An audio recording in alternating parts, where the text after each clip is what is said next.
How's it going, guys? I'm just sitting here looking at this AOL disc, and it came with 10 free games that are available if you sign up for AOL. Look at this right here. Pretty awesome. Let's see what we got. Super Pop and Drop, Puzzle Inlay, Super Gem Drop, Super Bounce Out, Super Collapse 2, Super Wild Wild Words, Super Solitaire, Super Text Twist, Super Jigsaw, and Super Mahjong. Sounds 90s to me. Look at that. Okay, well, you didn't come here to talk about the games on the AOL disc. Let's talk about my tier list for Beneath the Trees Where Nobody Sees. What if I told you to rank every issue of Beneath the Trees Where Nobody Sees? From the quiet beginnings in Woodbrook to the blood-soaked finale that left us all speechless. Which ones would rise to the top? And which ones would sink to the bottom? How's it going, guys? Welcome back to Comic Drops. Today we're doing something a little different. I'm breaking down and ranking every issue from the original Beneath the Trees Where Nobody Sees series into a full tier list, from F tier all the way to S tier, to see which issues truly stand out as the most narratively impactful and suspenseful. Now, I know this series has a special place in a lot of readers' hearts. The psychological tension, the small town horror, and of course, Sam's chilling duality as both a neighbor and a predator. But when you really line them up side by side, which issues do you think nail that balance the best? Stay tuned to find out.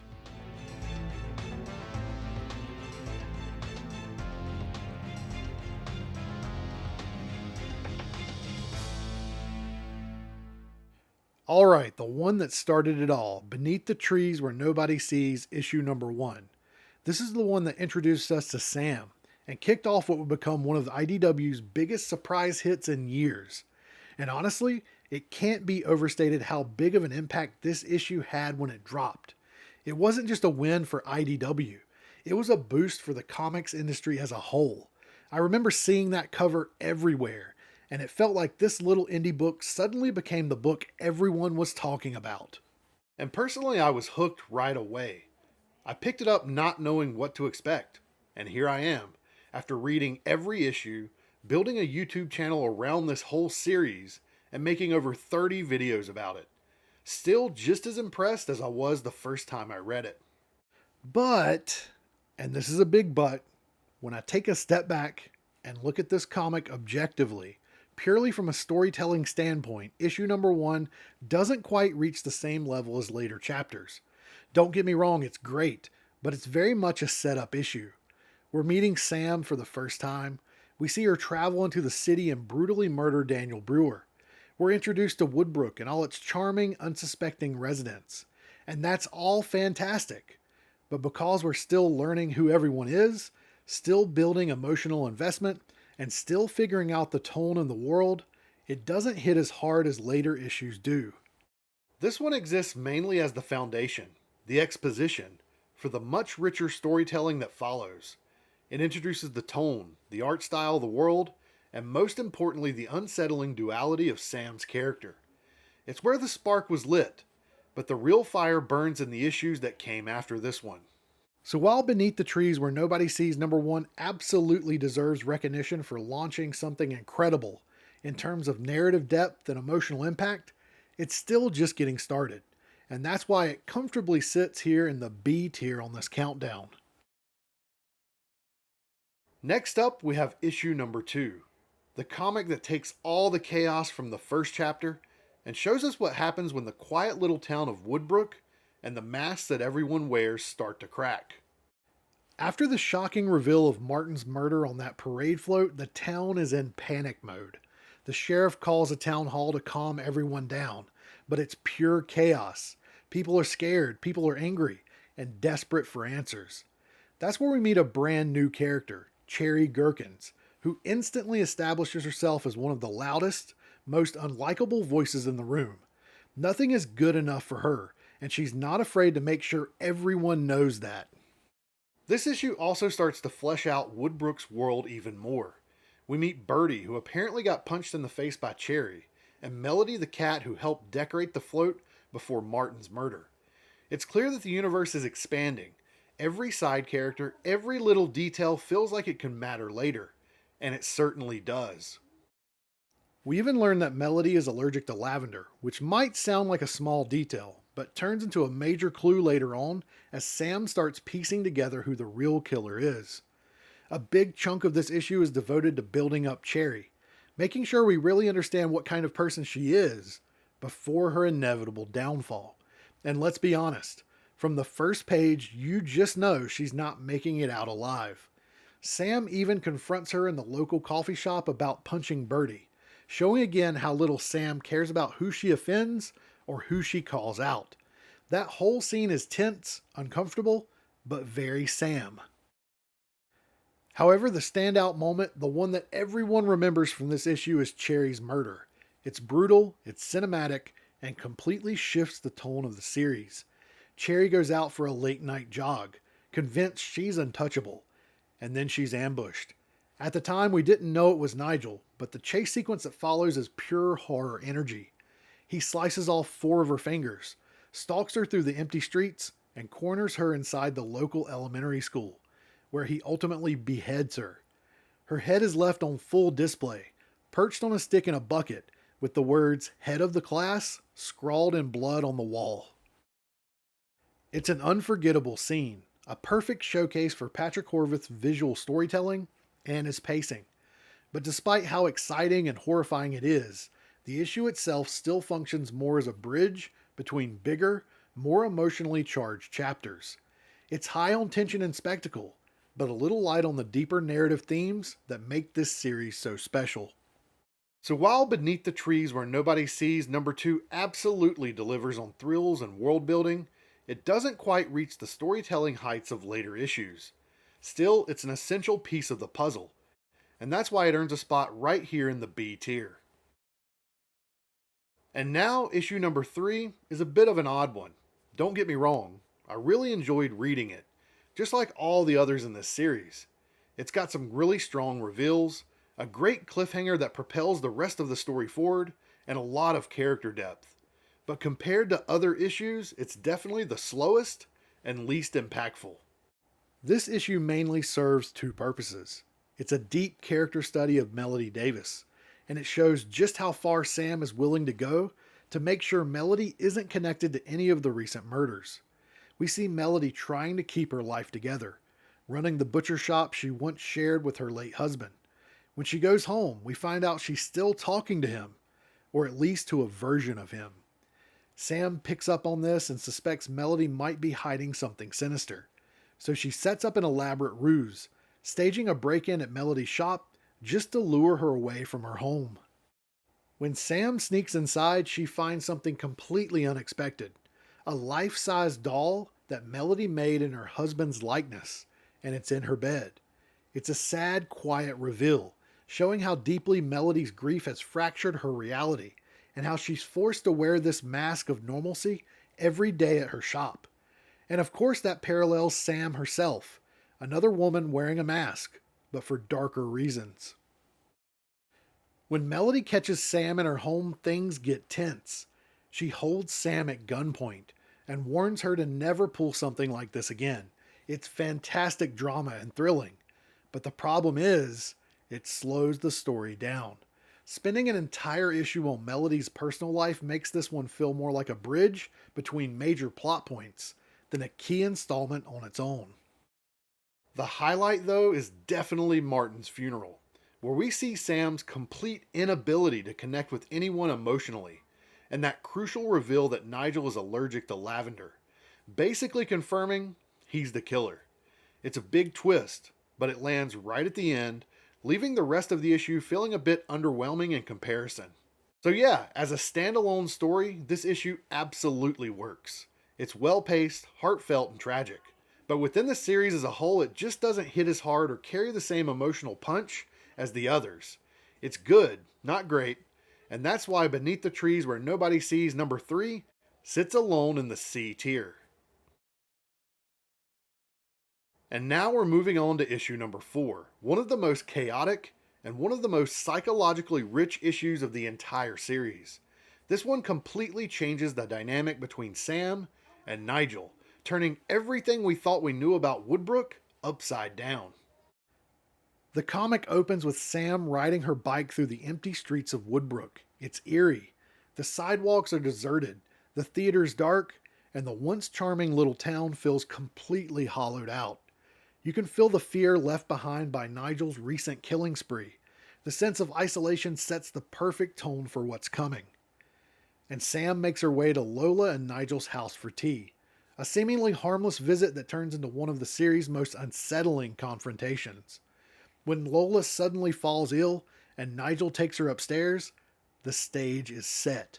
Nigel comes back down alone and all the masks come off. Nigel lays everything bare.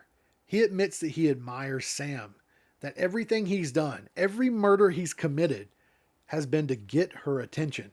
He confesses to killing Charlie, Martin, and Cherry just to make her notice him. And then comes the real gut punch. Nigel reveals that he knows about Sam's secret life, the killings in the city, the dismembered bodies, and the paint cans buried in the woods. This is a jaw-dropping moment. You can see how twisted Nigel's logic has become. This isn't about rivalry, it's about a desperate need for connection. He doesn't want to destroy Sam, he wants to be like her. But Sam's reaction is what truly defines this issue. Sam completely rejects him. To her, Nigel isn't a kindred spirit, he's a liability. Someone who could expose her. And when Sam tells Nigel that they're not friends and never will be, he snaps. But then Nigel lashes out, calling her a phony and vowing revenge. And that's when the tension reaches its breaking point. These two predators are finally aware of each other, circling in the same small town, and neither is willing to back down. What follows is one of the most surreal, visually stunning sequences in this entire series, Sam's nightmare. In it, she discovers a severed hand inside a paint can inside her hardware store, and begins walking through the streets of Woodbrook, surrounded by animals in a twisted parade-like celebration. The dream crescendos as she once again kills Daniel Brewer, this time in front of the entire town, with Nigel watching and laughing. And finally, two wild bears tear Sam apart as she remains completely expressionless. It's a haunting, symbolic sequence that perfectly captures Sam's inner turmoil, her mask of civility battling against the raw, animalistic truth underneath. And Nigel's presence in the background, laughing as she's ripped apart, drives home exactly what he wants: to break her, to expose her, and to make her feel powerless. When Sam wakes up, she's had enough. She's done hiding. But before she can regain control, Nigel strikes again, and the issue explodes into chaos. He's outside her store, taking pictures of her. Moments later, we see Charlie's wife screaming as she finds her husband's decapitated body, his head split in half, in Sam's hardware store. Sam is horrified, and Nigel, ever the sadist, snaps another photo just to taunt her. And then comes the ultimate twist. The police begin discovering the paint cans full of body parts in Sam's own store. In an instant, the predator becomes the prey. Sam is forced to flee, stripped of her control, and hunted down in the very town she once dominated. This issue is peak storytelling. It's unsettling, layered, and psychologically intense. On the surface, it's the reveal that Nigel has been stalking Sam. But at its core, it's about how Sam responds, how quickly she falls from apex predator to cornered prey, and what that reveals about her true nature. When paired with issue number 5, this chapter forms the emotional and thematic centerpiece of this series. It's everything that makes Beneath the Trees Where Nobody Sees so brilliant. It's dark, it's complex, and utterly unpredictable. And for that, issue number 4 sits proudly in the S tier. And now we've arrived at the crown jewel of the entire series, in my opinion. Issue number 5 isn't just great storytelling. It's the single most masterfully written and emotionally rich chapter in this whole run. This comic picks right up where the chaos of issue number 4 left off.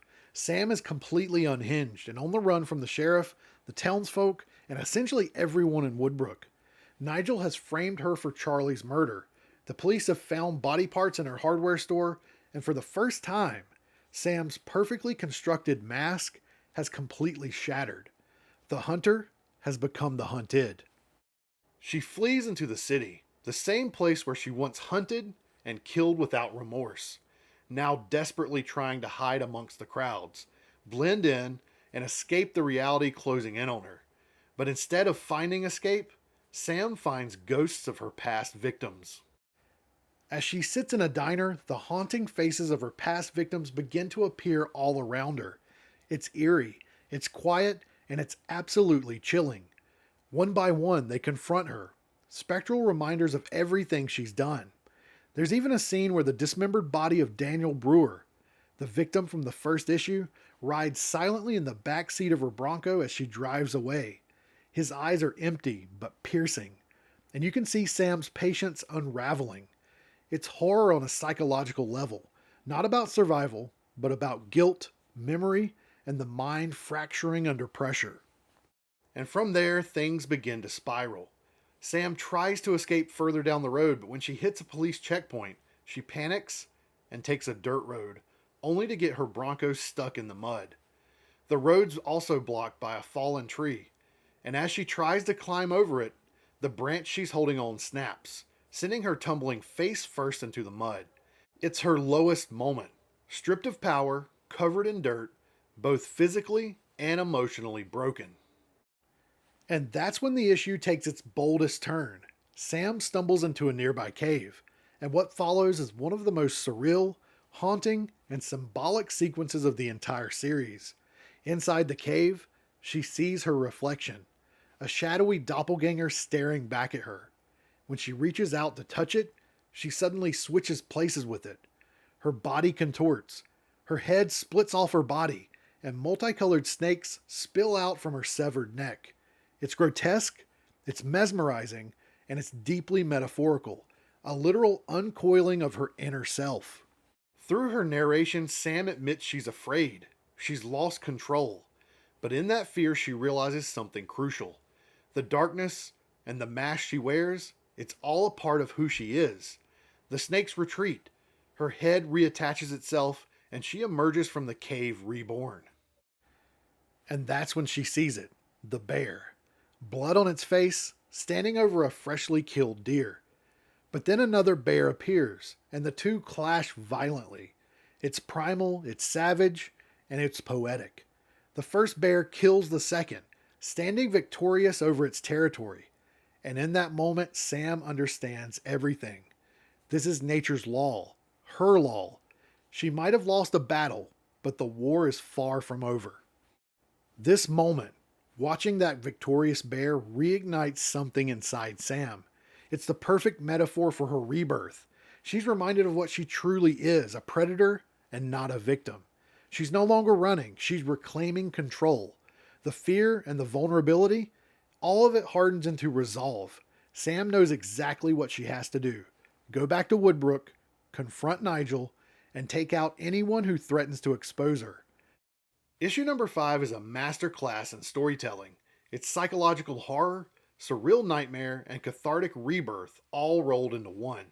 It shows Sam at her lowest and at her highest, her most broken and her most powerful. It's everything this series has been building towards, thematically, emotionally, and artistically. This issue doesn't just earn its place in the S tier, it sets the standard. And finally, we're taking a look at issue number 6, the grand finale of the series. This issue is all about Sam's plan finally coming together, and her confronting Nigel once and for all. It's tense, methodical, and shows Sam fully embracing her true nature. And this finale works on a few key levels. First, it gives us a satisfying sense of closure. We see Nigel's downfall unfold not because Sam overpowers him, but because of his own arrogance. He's been overconfident for too long, certain that he's gotten away with everything, and that pride ends up being his undoing. The issue opens with Nigel destroying evidence of his past crimes, burning photos of Martin, Charlie, and Cherry in the woods. What we learn here is that his photography hobby was never innocent. These photos were trophies, mementos of his victims. He buries his gun and other tools of the trade, trying to plan ahead just in case things go wrong. But right away, his overconfidence shines through. He's convinced he's going to get over on Sam. But then comes a series of smaller but telling moments that show how far gone Nigel really is. He sees a little girl playing in a park and approaches her, only to be stopped by her father. He goes into town and starts stalking a barista in broad daylight, snapping photos of her as she walks, even following her into a grocery store to interact with her like nothing's going on. It's disturbing and it's revealing. A clear sign that Nigel isn't hiding anymore. He's becoming reckless. We also get a chilling look inside his secret apartment, a dark room where he develops all those haunting photos. Every one of these scenes builds up his ego, setting the stage for Sam's perfectly executed revenge. Then Sam abducts Nigel's mother, Lola, the one person Sam called her most loyal friend, and murders her without hesitation. It's cold, and it shows just how detached Sam truly is.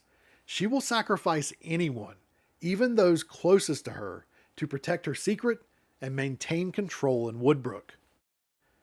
When Nigel breaks into Sam's house, thinking he's the one in charge, he finds his mother's lifeless body waiting on him. And Sam's already several steps ahead. She paralyzes him with a cure injection and calmly explains how she's going to frame him for every murder in Woodbrook. It's all delivered in that chillingly calm narration we've come to expect from Sam, her voice leading us through every detail and step of her plan until she finally pulls the trigger. The aftermath is exactly what you'd imagine. The police arrive, Sam is vindicated, and Woodbrook returns to its eerie version of normal. It's a cinematic and fitting end to the story, darkly satisfying, yet oddly inevitable. And that's where my only small critique comes in. As thrilling as this finale is, we all kind of knew Sam was going to win. The emotional punch isn't quite as strong as earlier issues, that focused more on character depth and psychological nuance. Still, it's hard to deny how effective this conclusion is. It ties everything together, reinforces the series' themes, and lets Sam end her story exactly how she wanted, in control. For all of that, Beneath the Trees Where Nobody Sees, number 6 earns its place solidly at the A tier. Not perfect, but a darkly satisfying and powerful finale that sticks the landing. And that wraps up my complete tier list for Beneath the Trees Where Nobody Sees. From quiet suburban tension to full-blown psychological horror, it's one of those stories that just sticks with you long after you put it down. But now I want to hear from you. How would you rank these issues? And where would Preludium fit on the list? Let me know in the comments below. If you enjoyed this breakdown, don't forget to like, subscribe, and ring that bell so you don't miss any of my upcoming comic book deep dives or reviews. Thanks for watching, and I'll see you in the next one. And November 12th can't come soon enough.